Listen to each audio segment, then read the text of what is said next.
what are top three lessons that you guys learned or took away from InvestFest? Who, who wants to go?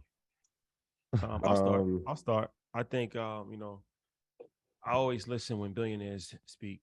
I listen when everybody speaks, but I'm very, very attentive when billionaires speak.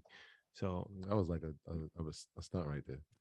no, it's reality. I mean, how many people have conversations with billionaires? No, I'm not having this conversation Oh, when they when they speak. speak. All right. I don't have to have a conversation to hear somebody Got you. speak. Got you. Got you. Got you. So I didn't have a conversation with Dan Cathy, but I heard him speak. So when Dan Cathy, he was using a lot of analogies, and he was saying how uh, orchestra, every person in the orchestra has to perform at a high level for the music to sound how it's supposed to sound. And he said, never dumb down the music based off of the talent of the orchestra. Get better talent in the orchestra to fit the composition of the of the music. Mm-hmm. That's extremely valuable, Jim, for entrepreneurs, business owners, just people in general. Yep. Another thing that I took away was Tyler Perry when he told us about partnerships working together. And he was like, the problem that most people have is they try to get too much too fast. Mm-hmm. He's like, there's nothing wrong with getting small pieces because you're getting small pieces here. He's like 5, 10, whatever, just small pieces of different things as opposed to just trying to get a large chunk of something up front, Mm-hmm. which could potentially ruin a relationship or ruin a deal. And I thought that that was valuable because he's somebody who has done probably the best job of maintaining his independence, but he understands even that there's still value in collaboration. So even when he was talking about like, working with BT, and he's like, there's certain you don't have to do every single thing yourself. Mm-hmm. Like, you know what I'm saying? There's nothing wrong with partnerships, collaborations, small pieces here and there. And the way he kind of broke it down, it made a lot of sense to me. Even, him working with Hollywood studios, renting his studio lot.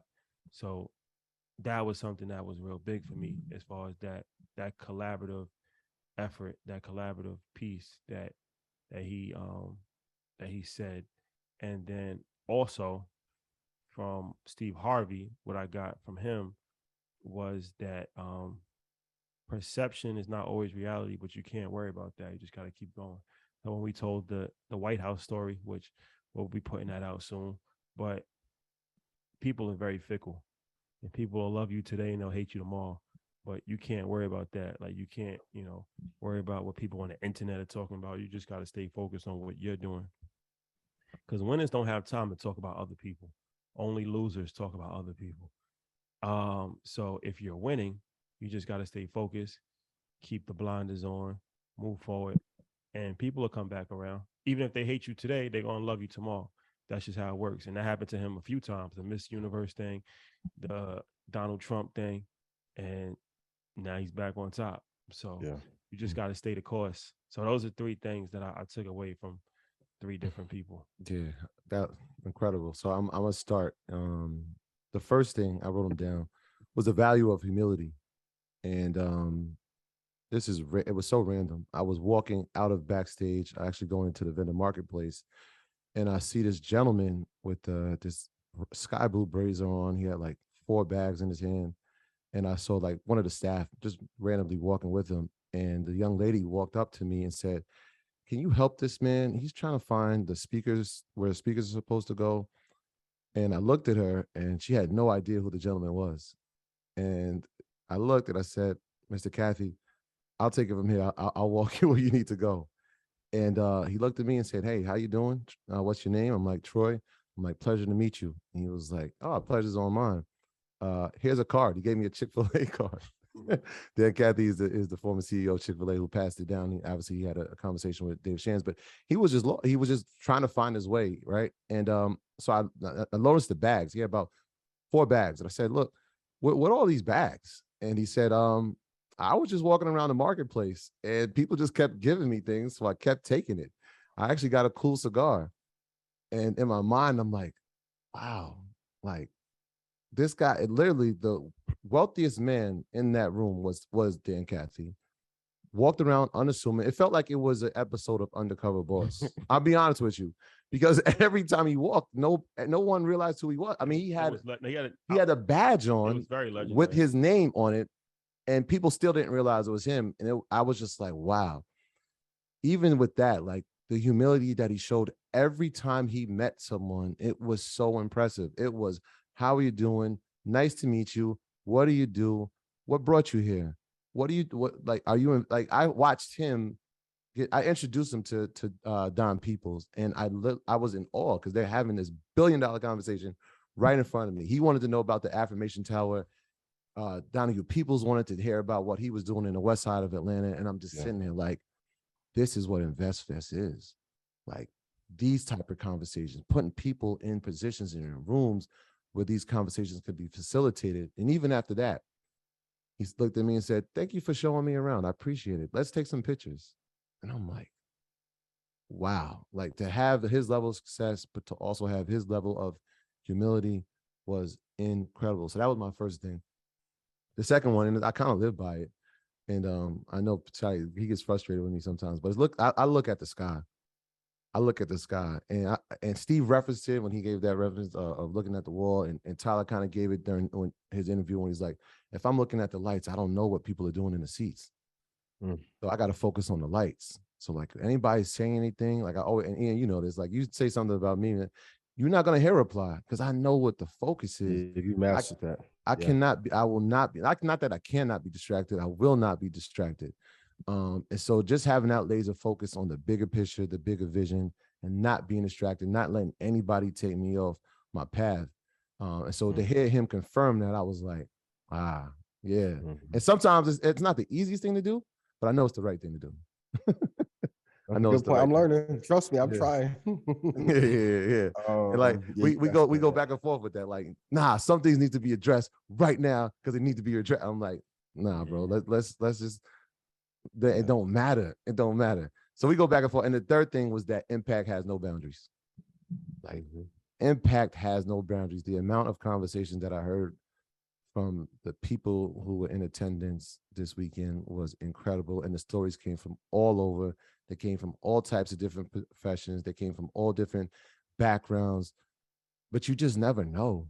You never know what one episode or one piece of information can do. I actually, last night was talking to a gentleman. I told him I have to change my story now. I used to say that people were showing me like, hey, they made $100,000 in their brokerage account, and it was because of a piece of information. This gentleman last night said, Troy, I started listening to Market Mondays in April of 2021. I have 7 figures in my brokerage account. But y'all, I can't pay y'all for what y'all done. Yeah. And so, like, you just never know where the message is going or where the impact is going to go. So that's why you just got to keep delivering. You just got to keep delivering. You kind of keep adding value, and kind of like what we're doing tonight is just continuously be consistent with that. Because you never know. You never know what one piece of information can do for somebody. Yeah. Let me just follow up that real quick, Ian, before you go to Dan Cathy. First of all, 7,000 people on YouTube. Hit the like button, please. Love you guys. Dan Cathy's situation is interesting. He came early. That's one. So Dan Cathy's worth $7 billion. You should know that because it's important. So he came early. He's on time. He's early, and he has a suit on. He's very unassuming type of guy, like probably like 5'6", something like that, 5'7". And he has a jacket blazer with a name tag, and his name tag said Dan T. Cathy. And the position, it didn't say CEO, it didn't say it doesn't say any of that. It says customer service. That's his title. Dan T. Cathy, customer service. And he came by himself. Not one person. He came by himself with a Chick-fil-A bag and a Chick-fil-A name tag, and was just walking the vendor marketplace. So I say that to say there's a few different lessons in that. You never know who you're speaking to. Now, if you read the name tag, even if you didn't watch Market Mondays and you didn't hear us telling you who Dan Cathy was, you might have really thought he was customer service. You might have thought he was customer service. So he might have, a billionaire might have been at your booth having a conversation with you, and you might have saw customer service on his name tag, and you might have thought that he was customer service for Chick-fil-A. Yeah. You might not have known that you was literally speaking to somebody worth $7 billion. It's not even Yeah. Mike. That's the crazy part. It's not even Mike. Somebody's listening to this right now because he was at that vendor booth. Well, that's what I'm You know saying. what I mean? Like, it's So crazy. I say that to Think say about that. I say that to say it's important to get to places early first. Yes. That's That's a a life big lesson. key. Because all of the vendors wasn't even there yet because it was before 10 o'clock. So it's important to be early because you never know what can happen. And it's important to just speak to everybody. Like, you never know who you're talking to. Mhm. So you never know. You never know what can happen. Yeah, it was real undercover boss. The young lady, I was like, after I was leaving, I'm like, ma'am, do you know what it is? She was like, no, he just seems like he was lost. I'm like, okay, no problem. He's gonna be on stage in a little bit. He'll let you know who he is. All right, Ian, what's some of your lessons? Number one lesson, combination of Steve and Tabiti. So it was when Steve was like, don't focus on your haters. So when I was talking to Tabiti, um, Tabiti cool as a fan. He like, yeah, bro, like anytime anybody hate, just help the people that love you more and help the audience more. And me and Ty and Dom and people was talking about it. It's like, well, if we get any pushback, just take that energy and push it back into Red Panda, into the community, to earners, like to give more, make people more. So like the supreme focus that Steve's has, I can see how he can take adversity and use it as energy and channel it into something bigger. Because let's not, like, Steve has reinvented himself a couple of times, and let's not act like he isn't one of the best business moguls there is right now.